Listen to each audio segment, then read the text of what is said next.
Պարոն վարչապետ, քանի որ օրերս հրապարակվեց էթիկայի կանոնագիրքը քաղաքացիական պայմանագրի, մի հարց եմ ձեզ ուզում տալ։ Արդյոք այդ կանոնագրքի հրապարակումից հետո հաջորդ խորհրդարանական շրջանում 2026 թվականի ձեր կողքին կհայտնվեն օրինակ քաղաքացու վրա թքած Ալեն Սիմոնյանը, ազգային ժողովում իրար վրա շիշ շպրտած ու հայհոյած падգամավորները, ֆինանսների նախարար Վահե Հովհաննիսյանը, ով անցնում է քրեական գործով, որովհետև վերջինս պայմանագրեր է կնքել իր հետ փոխկապակցված առանձնատան հետ։ Երևանի քաղաքապետ Տիգրան Ավինյանը ու մորոք Անիֆի միլիոնները, միլիարդները հոդս են ցնդել։ Գյումրիում գինովցած մանդատաթող եղած նախկին падգամավորը, ով ևս առաջադրվել է,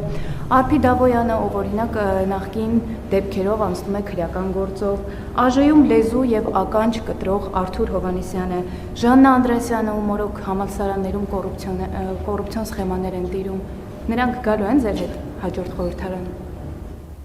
Հիմա գիտեք, ասենք ենթադրենք տպավորություն է, որ դուք դատավոր եք եւ դատավճիռներ եք կարդում, իմ ասում եք անցնում են քրեական գործով։ Ով ինչ քրեական գործով անցնում։ Արփի Դավոյանը ինչ քրեական գործով անցնում, որ մի հատ Ինչ պաշտոնական։ Նախորդ անգամ իվճալոս դուք չէիք, որ պետքա գրավոր հարցում ուղարկեիք։ Ազգային ժողովում դուք ինձ հարց տվեցիք, ասցի գրավոր հարցում ունեք սննդի անվտանգության տեսչությանը։ Դուք ասցիք այո ունենք, որից հետո մի րոպե սպասեք,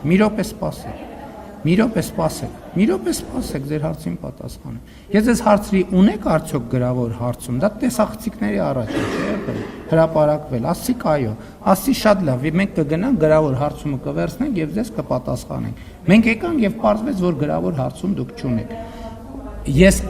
որովհետեւ այդ տեսեք դուք կիլոմետրերի ճշգրտության հարց ունեք ձեր հարցերում, երբ որ ձեր հարցերը կլինեն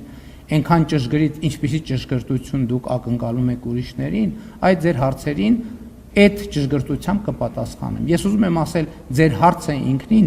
ինչպես նախորդ հարցը, այս հարցը ավելի ճշգրտությանից այնքան մեծ շեղումներ ունի, որ ցանկացած ձևի արձագանքը ձեր հարցին կնշանակի, որ ես արդեն ընդունեցի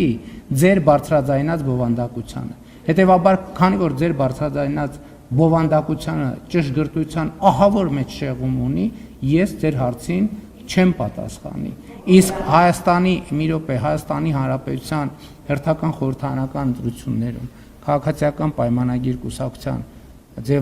համամասնական ցուցակի ձևավորման ընթացակարգը հրապարակված է եւ բոլոր հետագա ընթացակարգերի վերաբերյալ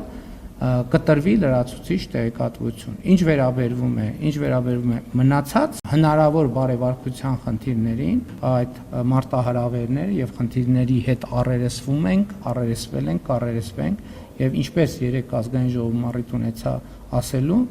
մենք բոլորս ինձնից սկսած հարկ ենք համարում, որ պետքա ունենանք սեփական սխալների առերեսվելու եւ դրանք ուղղելու սխալների համար այնտեղ որտեղ հնարավոր է ներողություն խնդրելու, այնտեղ որտեղ պետքա քաղաքական պատասխանատվություն կրելու եւ այդպես շարունակ։ Եվ ես ձեր հարցին պատասխանեցի։ Չմոռանաք հավանել տեսանյութը եւ բաժանորդագրվել Civic AM-ի YouTube-յան էջին։